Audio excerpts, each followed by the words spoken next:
Los derechos humanos protegen a quienes son agredidos por los poderes del Estado. En la Edad Media era absurdo plantearlos. No había derechos para los hombres. La figura del Cristo torturado justificó la tortura de Torquemada. Todo régimen autoritario reprime desde un absoluto. Primo Levi dice, existe Auschwitz, no existe Dios. Dios ignoraba la ESMA, las matanzas en Vietnam. En un mundo en el cual el silencio de Dios es agobiante, los seres humanos tenemos la obligación de tomar la palabra.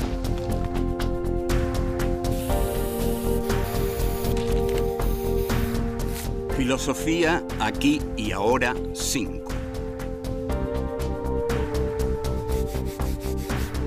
Filosofía y derechos humanos.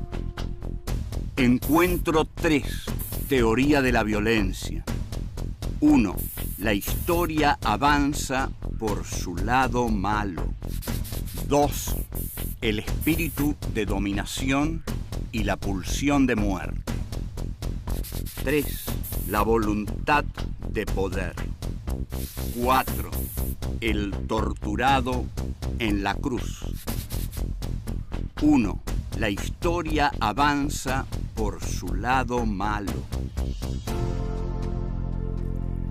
Esto es Filosofía aquí y ahora en su 5ª temporada.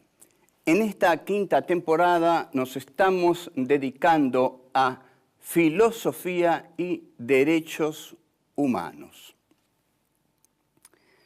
Hoy nos vamos a dedicar a teoría de la violencia. Como se comprenderá, el tema de la violencia es absolutamente necesario, nos tenemos que ocupar de él, porque los derechos humanos justamente tratan de proteger a los seres humanos de la violencia que sobre ellos ejerce el aparato estatal desbocado, excesivo, brutal, vejatorio, que viola los derechos humanos, violando los derechos de los individuos que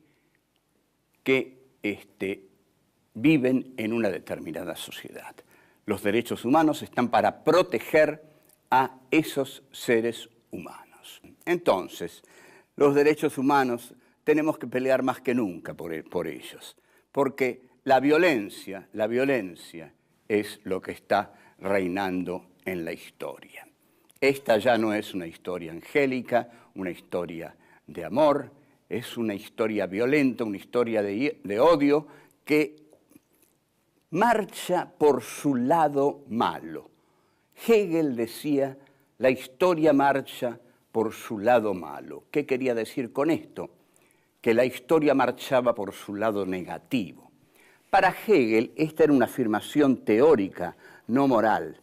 Es decir, para Hegel había un lado positivo de la historia, que era la afirmación del primer momento de la historia.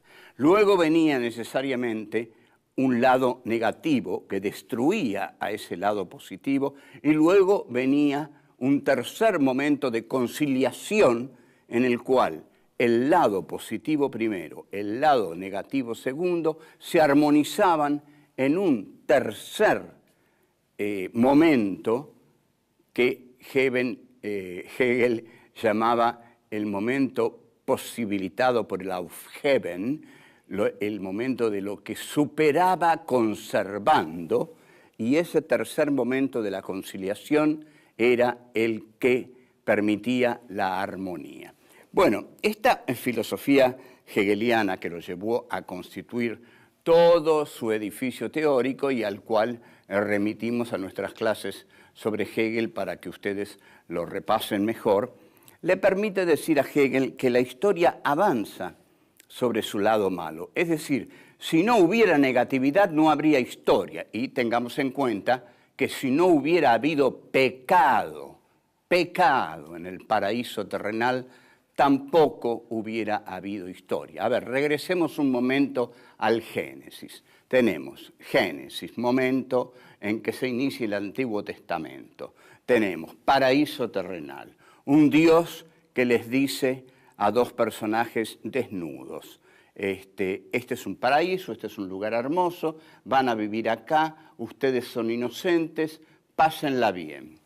Bueno, el hombre es un inocente, bobo, digamos, es totalmente bobo, y la mujer es más inquieta y es más curiosa, como todavía lo es.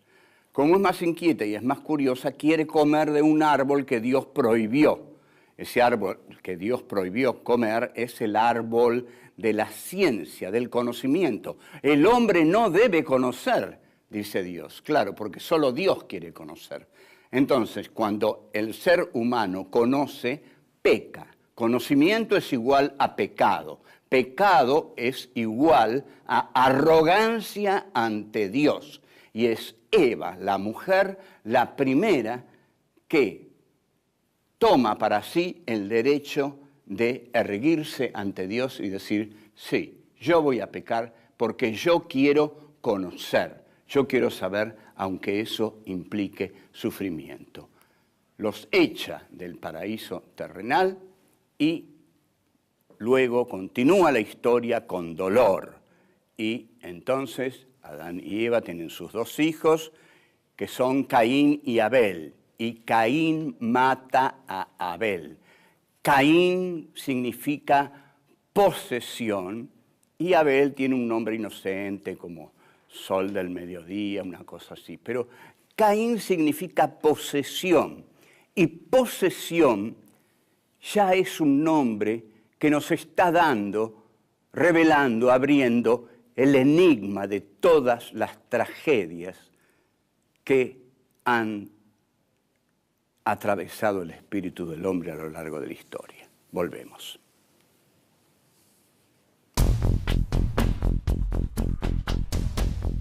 Dos, el espíritu de dominación y la pulsión de muerte. La posesión es equivalente a la dominación. Cuando uno quiere poseer algo, es porque no lo posee, porque no lo tiene. Y lo posee otro generalmente. Si lo posee otro, uno se lo quiere sacar, porque desea poseer esto. Esta condición del hombre es la tragedia de toda la vida del hombre, porque si el hombre no deseara las cosas que tiene el otro, bueno, la vida sería un poco más serena. Pero no es así, no es así. Caín es sinónimo de posesión y Caín es un asesino. O sea, la pulsión de poseer lleva a matar. Bueno, entonces, uno de los motivos de por qué existe la violencia es porque en el hombre existe la pulsión de poseer lo que está en el otro. La posesión implica el deseo de dominar al otro para poseerlo y para arrancarle lo que el otro tiene. El espíritu de posesión está animado por la pulsión de muerte, porque yo, si el otro se resiste, tengo que matarlo. Entonces, la pulsión de muerte también está animada por la voluntad de poder de Nietzsche. Todo esto es lo que hace y lo que mueve a un imperio que lucha a muerte por lo que quiere. Digamos, el petróleo que hoy existe en Irak y que Estados Unidos, Gran Bretaña, Francia y lo que haga falta, la OTAN, invaden los territorios islámicos, lo hacen porque tienen una voluntad de poder de invadir esos países por el poder energético que tienen. Entonces, por el valor, ¿no? El poder energético ahí en materias primas. Entonces, esa voluntad de poder no puede detenerse nunca porque tiene que crecer constantemente para seguir siendo siempre lo que es. Es decir, el imperio norteamericano, si se quedara como es hoy, se iría achicando. Para crecer tiene que expandirse constantemente. Entonces, la voluntad de poder, el espíritu de dominación, el espíritu de posesión, constantemente tienen que ir creciendo, expandiéndose. Esto lo sabía muy bien Adolfo Hitler, que empezó hablando muy tempranamente del espacio vital que Alemania necesitaba para ser sí misma, para ser verdaderamente Alemania. Y vaya si intentó un espíritu de expansión del espíritu de Occidente que Hitler dijo representar. ¿Qué dijo Hitler que representaba? Nosotros representamos el espíritu de Occidente. Bien, ¿quién gana esta pelea? Gana el que tiene menos miedo a morir. ¿A morir por qué? A morir por su naturalidad, por su carnalidad. Es decir, si yo tengo un verdadero deseo de conquista, ese verdadero deseo de conquista es mi deseo de dominio. Ese deseo de dominio es espiritual, es espiritual. En cambio, el miedo a perder la vida en la lucha por ese deseo de dominio no es espiritual, es carnal, es el miedo a morir, es el simple miedo a morir que podría tener el más deleznable animal que habita la tierra. Entonces, el que abandona la lucha porque tiene miedo a morir se une a la animalidad, mientras que el que continúa la lucha porque quiere que su espíritu de dominio triunfe, continúa siendo un hombre y sigue luchando para ser reconocido por otros. Bueno, esto siempre trae una enorme paradoja, porque los otros, los que lo reconocen, son los que se le han sometido, y los que se le han sometido por miedo. Y si se le han sometido por miedo, ya no son hombres, han pasado a ser animales. Esta es la dialéctica de Hegel en El amo y el esclavo. Pero dejemos este juego brillante de Hegel. El mundo es de los amos porque los amos tienen todo el poder bélico y mediático necesario para conquistar este mundo, y en esa tarea están. El proyecto del imperio bélico comunicacional es apropiarse de este mundo o que este mundo no esté en condiciones de sublevársele. Eso no lo va a permitir nunca. O sea, si alguien piensa hacerlo, que lo piense bien, que lo piense pensando en el poder que tiene enfrente, sobre todo en eso. Seguimos. 3. La voluntad de poder. En esa famosa dialéctica del amo y el esclavo, en la cual se enfrentan dos personas y una de ellas tiene miedo a morir y la otra tiene menos miedo a morir y más deseos de someter a la otra, entonces se constituye en el amo y somete al otro. Pero el otro queda reducido a una cosa porque se ha sometido al deseo, a la coseidad de morir. Bueno, aquí el amo se entrega al goce porque tiene un esclavo. La cosa parece muy fácil para el amo y muy sencilla, pero el esclavo empieza a trabajar, ¿no? Trabaja y comienza a hacer la historia. El esclavo hace la historia trabajando la materia. Ahora bien, esta resolución de la dialéctica en Hegel es un poco optimista, digamos. El amo no trabaja, el esclavo hace la historia y así va tomando poder hasta que triunfa finalmente por el esclavo, sobre el amo. Por eso Marx le toma tanto cariño a esta dialéctica. Ahora, Nietzsche viene a agregar a esto que en el hombre lo que priva es una voluntad de poder que tiene que ver con el mundo de la vida y no con el trabajo, sino con el pertenecer al mundo de la vida en tanto voluntad de poder y devenir de la voluntad de poder. La voluntad de poder deviene porque la voluntad de poder existe porque la voluntad de poder es un devenir de esa voluntad, un constante devenir de esa voluntad que se quiere a sí misma y cada vez quiere tener más.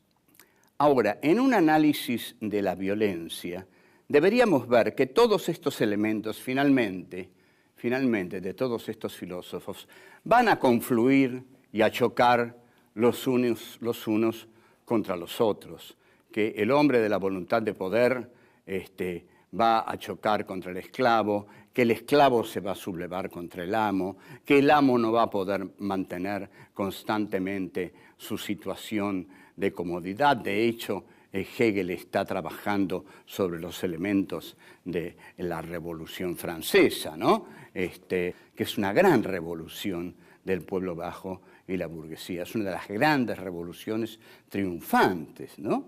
Con todo el desarrollo terrible que tiene, ¿no? Robespierre, Saint-Just, el terror, y Napoleón, emperador, que lleva los principios de la Revolución Francesa por toda Europa.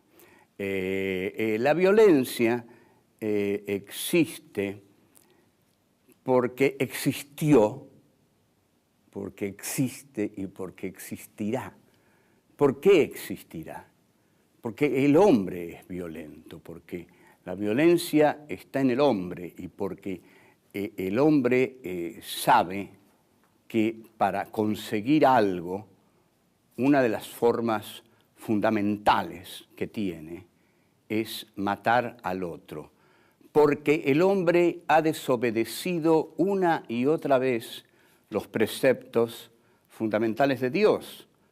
¿Cómo no va a desobedecer el no matarás? Se ha burlado del no matarás, se ha burlado del amarás a tu prójimo como a ti mismo. Freud se ha burlado en el malestar en la cultura de ese principio. Freud en el malestar en la cultura dice, ¿por qué voy a amar a mi prójimo como a mí mismo? ¿Qué tiene mi prójimo como yo? ¿Por qué voy a amarlo? Bueno, si Freud se ríe de ese precepto, ¿cómo los hombres en batalla, lanzados a la bulimia de sus deseos, no van a violar el precepto bíblico que dice no matarás? Viven violándolo, viven violándolo. Volvemos.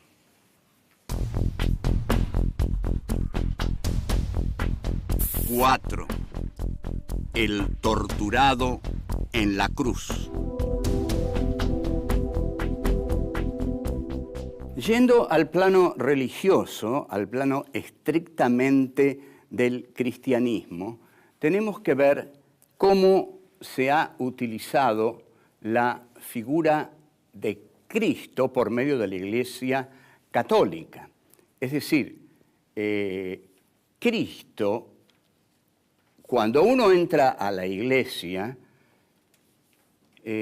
salvo que esté absolutamente acostumbrado, pero cuando entra las primeras veces, no puede sino impresionarse por la figura de ese hombre que está en el altar, en una cruz, y por los horrores de las heridas que tiene y por los clavos que atraviesan sus carnes. Es una figura muy dolorosa, ¿no? Es una figura que está expresando la tortura.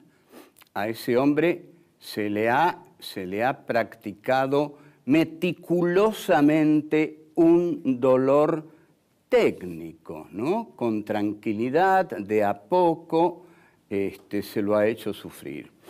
Ese que sufre ahí es nada menos que el Hijo de Dios, el poeta, el profeta de Nazaret, es Jesucristo.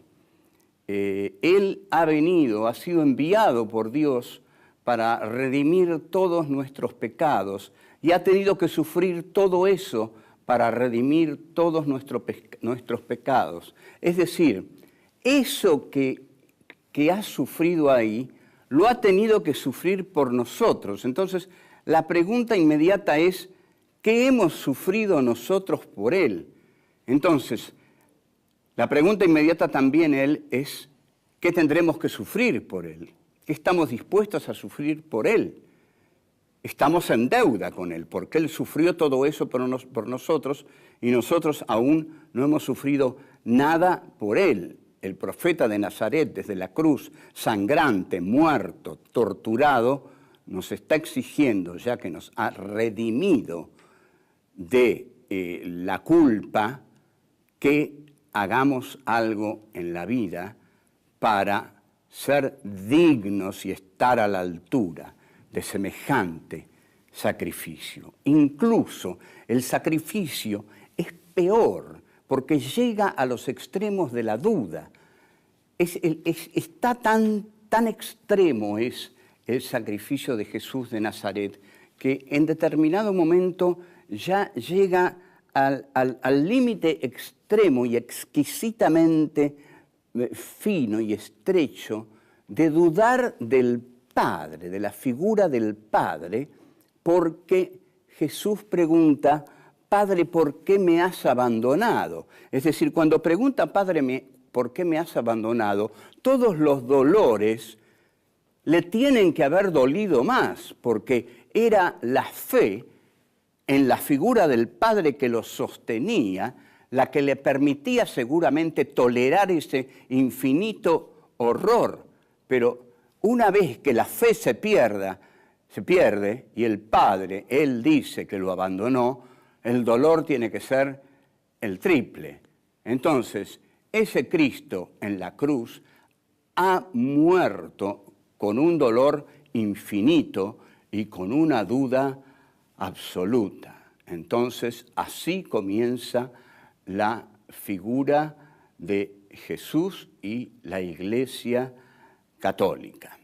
Ahora, ya la Iglesia instalada, ya la Edad Media puesta a circular, la figura del Papa instaura esa Iglesia de Pedro, ¿no? Sobre esta piedra construirás mi iglesia, y la Iglesia de Pedro se construye de un modo absolutamente vertical.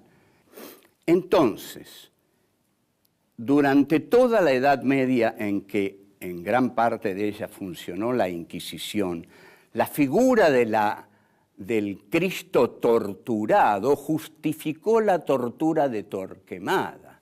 Si nuestro Señor Dios fue torturado hasta tal punto, imagínate tú, pecador, hasta qué punto te torturaremos si Él tuvo que ser torturado así.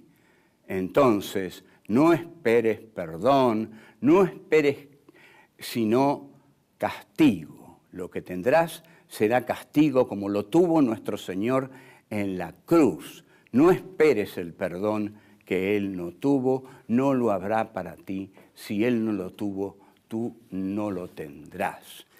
Entonces, ese Cristo que vino a este mundo a redimir nuestros pecados, termina siendo instrumentado por la Iglesia inquisitorial para hacer de esos pecados un instrumento de castigo y para hacer de ese Cristo bondadoso un Cristo que juzga, que castiga y que doblega al pecador, y que sus heridas son heridas a infligir al pecador ínfimo, terrestre, que ha pecado, para torturarlo y para que confiese sus pecados. en esto se ha transformado, en esto ha transformado la iglesia estatal, la bondad de Jesús.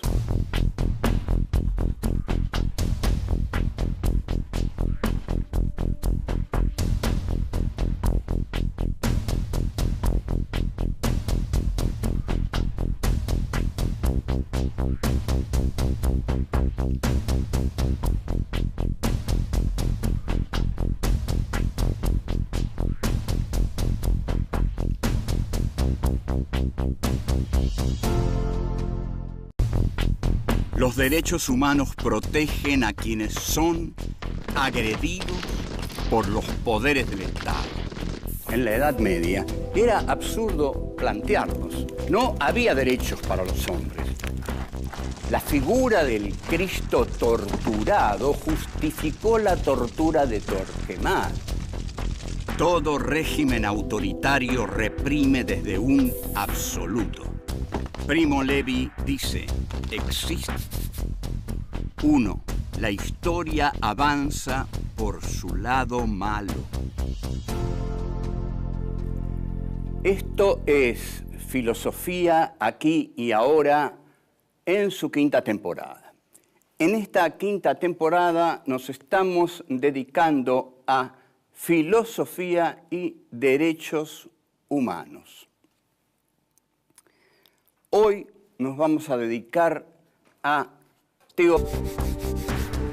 filosofía y derechos humanos. Encuentro 3. Teoría de la violencia. 1. La historia avanza por su lado malo. 2. El espíritu de dominación y la pulsión de muerte. 3. La voluntad de poder. 4. El torturado en la cruz de Auschwitz. No existe Dios. Dios ignoraba la ESMA, las matanzas en Vietnam. En un mundo en el cual el silencio de Dios es agobiante, los seres humanos tenemos la obligación de tomar la palabra.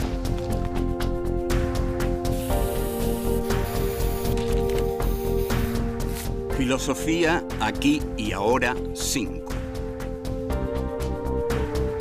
Teoría de la violencia. Como se comprenderá, el tema de la violencia es absolutamente necesario, nos tenemos que ocupar de él, porque los derechos humanos justamente tratan de proteger a los seres humanos de la violencia que sobre ellos ejerce el aparato estatal desbocado, excesivo, brutal, vejatorio, que viola